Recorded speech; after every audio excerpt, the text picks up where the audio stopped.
What's up guys, this is Sean and welcome to another episode of the iherng podcast. And this episode is brought to you by Bottom Slab, which is the pants that I'm wearing to most of the property reviews already because they are comfortable. They are very suitable to my active lifestyle-ish, right? If you want to try one, there will be a discount code with the link below. And today we will answer a question from email. This is from EG. Good day, Sean. First of all, would like to say that thank you so much for doing what you do, as it is super helpful for young adults like us who just started to look for properties.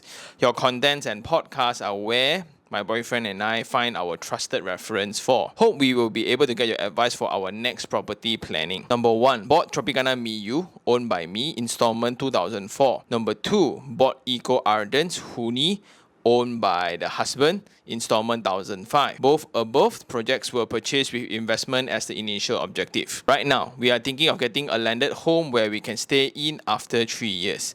We visited Eco Arden's latest, haven't officially launched yet, which is called Amber. In Amber, they have two types of unit. One is semi-D and one is co-home. Co-home is around 1,100 plus square feet and it's around 800,000, which is around 3,000 a month. Semi-D is around 1.7 million. So we love the semi-D, but right now both of our income and ongoing new business investments, we might not be able to afford it. So the first question is, what is your thoughts on the co-home in Eco Ardens? I watched your video for the Grandeur and it is similar. Question 2, let's say if we bought the co-home, but by next year we can afford the semi-D, would it be okay then? Hope we can get your valuable advice before making any decisions. Really appreciate it. EG. So first of all, EG, thank you very much for reaching out. Thank you very much for supporting the channel. And just to sum it up, you bought a Miyu under your name. Your other half bought Huni, which is under Eco Ardens, under his name. So now two of y'all are thinking about getting a landed, also in Eco Ardens, the latest project called Amber. So in Amber itself, there's a mixture of semi-Ds and this product called Co-Home. Co-Home is this new innovative layout by EcoWorld itself. It's a townhouse where the bottom 1,100 over square feet belongs to one owner and the upper floor will belong to another owner. I just put the link to the video for ease of reference. And because of business investments and commitments you guys cannot afford right now, so they are thinking that whether can they buy a co-home first, later upgrade into a semi-D. A few things to think about right here, right? I think the first one, because all properties that you have bought, it's all yet to be built. That's why you don't have any investment income or any rental income to support your DSR further. That's why it becomes a problem in acquiring the next plot. The second variable that I do not see will be the business ambition. Like, what are you guys trying to achieve in terms of business together? And every time we talk about business, right, what's most important will be cash flow. And a lot of business people, when they have a lot of cash even in the account, they dare not acquire any real estate because one of the shortcomings of real estate will be liquidity. And for those who have experienced sub-sale before, to acquire one takes around 6 to 7 months. And even selling, from the date of selling, it takes around 4 to 5 months. Like, I just sold my semi-D already and I still don't receive any updates on whatsoever. It takes a very, very long time, especially when it's leasehold. So that's one of the setback as well for leasehold. It just takes a longer period of time as they need the consent from the state government. Just another process on top of freehold. So in my opinion, I would further drill down into several different questions, like two of y'all, why do you need a semi-D, right? Because before I read this email, I already visited Amber and it's pretty cool, right?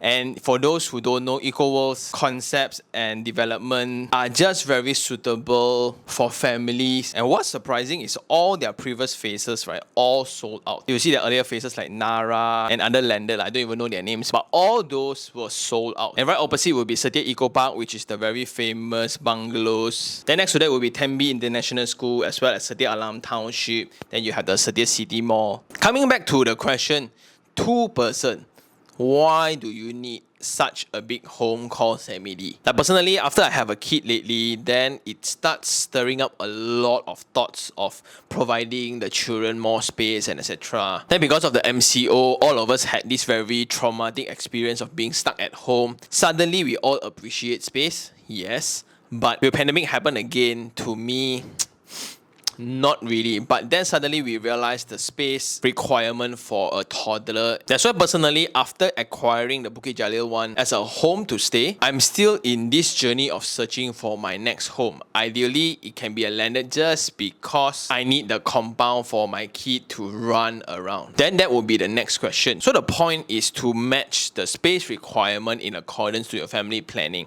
Because sometimes I see a couple having a semi-D, right? Around 4,000 square feet, I don't know for what actually. It will be very, very comfortable if you have all the money in the world, by all means, right? But to me, if I were to have those kind of money as well, honestly, I would not prefer because I becomes the slave. Yes, I can hire a few kakak to just clean out the house, then have gardeners, have helpers to settle all the maintenance, all the gardening as well. But it's just a lot of hassle to me. Then the second thing to think about, which is the exit strategy. So your thought process of buying co-home first, later only buy the semi-D means that you need to dispose of this property so you can afford the semi-D. How I wish is that simple. Because for landed properties, last time, yes, during the bull market time, when you buy and before you get the keys, right, you already make money. And right after you get your keys, the property price increase like 30-50% easily like that. But that's not the scenario of the property market right now. So if you were to buy, let's say 800,000 today, I think 3 years later, it will still be around the same price, maybe even lower when there are desperate buyers trying to exit as well. So they might exit minusing their 10% discount or whatsoever. So suddenly they will exit at 700,000. So it takes a while for the bank valuation to catch up to the value that you want to sell. So to me, if you want to do that, right, it will be quite risky. Instead, I will just keep that money first, keep that bullet first, and consider sub-sales instead. So the semi-Ds are going for 1.7, maybe 3 years later,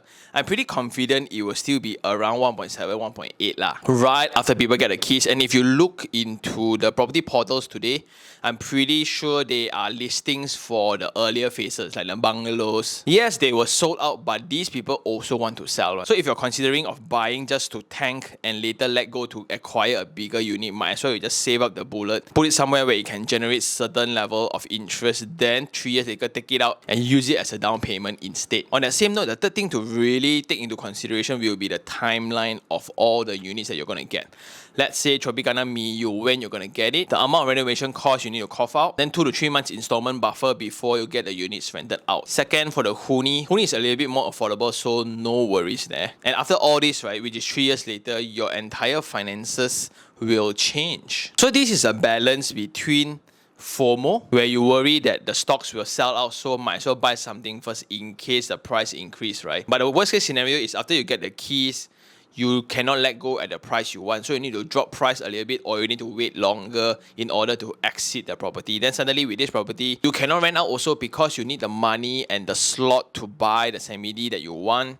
Then this kind of gets stuck. I cannot rent out. I don't know whether to work on it or not. So it will be left empty, praying to God, hoping that somebody will buy it. Then most of the time, this will just be empty and idle for a while. And moving on will be my last point. Well, this depends on the confidence you have for your own business.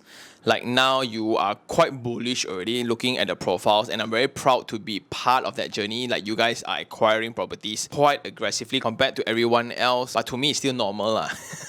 My take is, will you be confident in yourself 3 years later to be able to afford the semi-D instead? The only difference for that is the current package where you don't have to pay anything.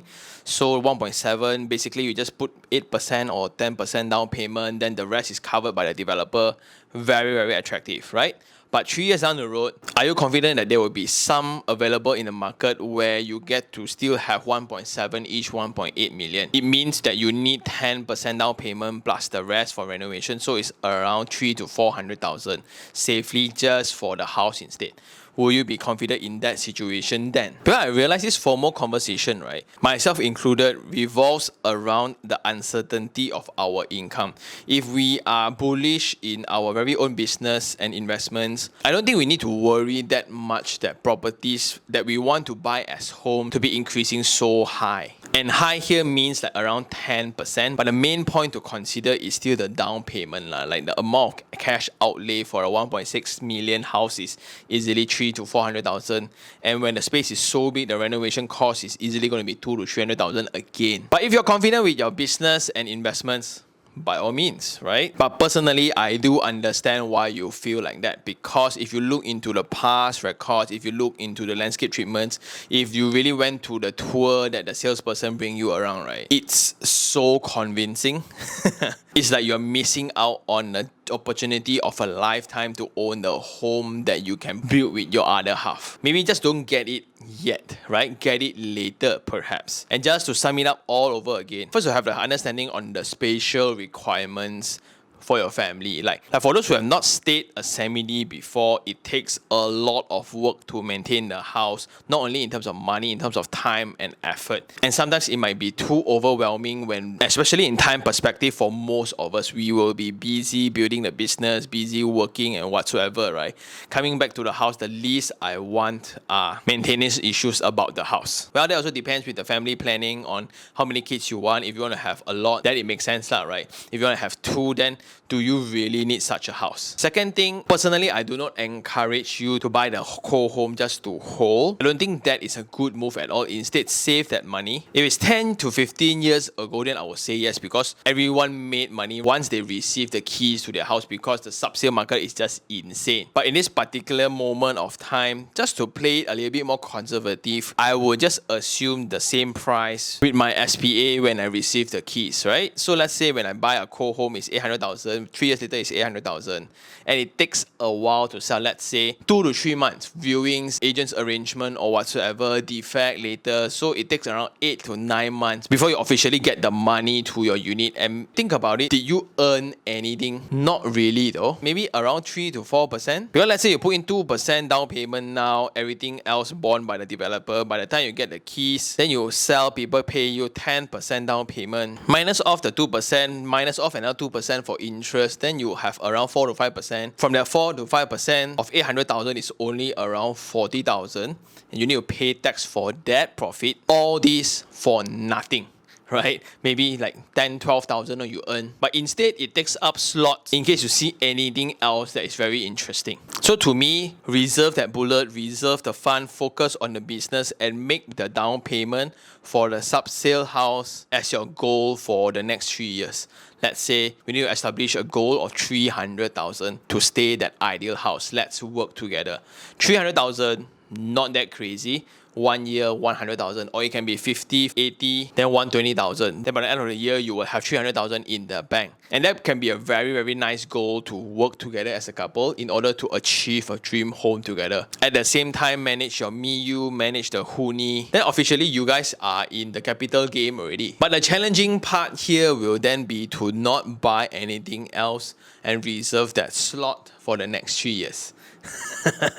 This is entirely speaking from experience, because when I cannot buy anything during my drought era, but it becomes a very good discipline to just delay your decision makings a little bit so you see things clearer. And see things clearer here doesn't mean that you need more time. You just need more information, because ultimately you don't need more time in order to figure out whether to buy or not. Instead, you just need more information, and those are the information that you will need, which is 3 years later, MIU rented out, Huni rented out, buying a semi-D, and you can immediately move in because it's a sub-sale, using the profits from your business built together with your other half.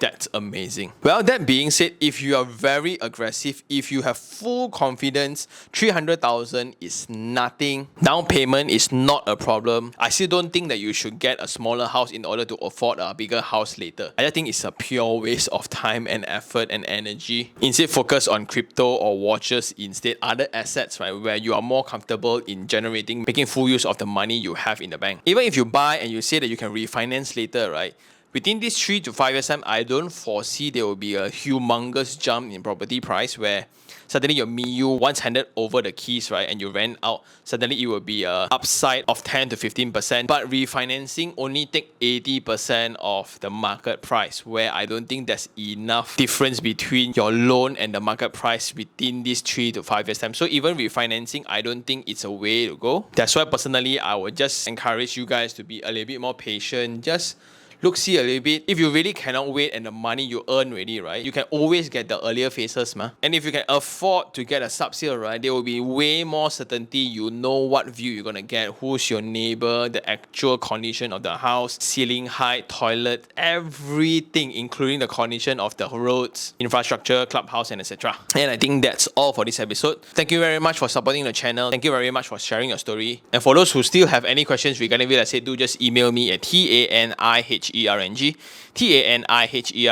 @gmail.com, or you can just DM me on Instagram iherng, and I'll see you on the next one. Ciao.